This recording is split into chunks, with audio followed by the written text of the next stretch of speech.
I'm Brian McEwen, and this is my speech for Public Speaking 1315. This is my audience.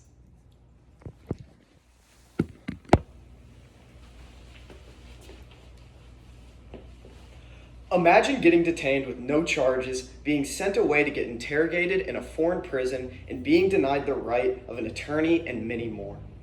The tragedy of 9/11 and the subsequent war on terror have defined American foreign and domestic policy and have affected everything from how laws have been written, how rights have been infringed, and even how certain groups of people have been perceived. It is important to understand these changes so that we can critically examine how power, fear, and security influence our freedoms and legal systems. Today, I want to share with you how the war on terror has changed U.S. policy and laws, affected Muslim American civil rights, and drastically altered the global human rights landscape. The legal changes. The war on terror introduced significant legal changes to the U.S. military and executive power. The executive authority of the president grew vastly in the name of defense and security. According to James Derry, the author of The War on Terror, The Legal Dimension, the president gained far more power to use force, authorize covert actions, and detain enemy combatants without a trial. Additionally, the rules of detention policies bypassed traditional legal protections. In legal scholar Peter Honigsberg's book, Our Nation Unhinged, he discusses how executive privilege was leveraged to keep the countless atrocities and horror stories from Guantanamo Bay, an offshore prison in Cuba, where many human rights were violated, secret. And here is a photo of Guantanamo Bay. Relentless discrimination. Muslim Americans experienced increased surveillance and discrimination and political scrutiny after 9/11 and during the war on terror.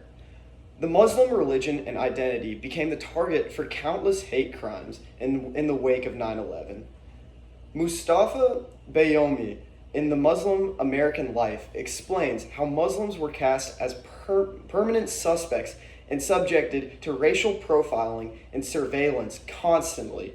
And things like the Patriot Act allowed how law enforcement could continuously and invasively surveil mosques and other Muslim-associated groups without any clear or probable cause. Additionally, here you can see in 2001, there's a drastic spike in Muslim-related hate crimes and assaults. Decreased global human rights. Internationally, counterterrorism efforts compromise global human rights. Richard Wilson's volume, Human Rights in the War on Terror, explores how global human rights were greatly shrunk, with things like torture becoming frequently used as a tool by the CIA. Also, Paul Rogers, in A War on Terror, Afghanistan and After, notes that many regions of the Middle East were left destabilized, which further eroded civil rights protections as power vacuums led to the rise of extremist groups like ISIS. The war on terror and the subsequent events of 9/11 came with great consequence to human rights, domestic and abroad, and increased the president's power.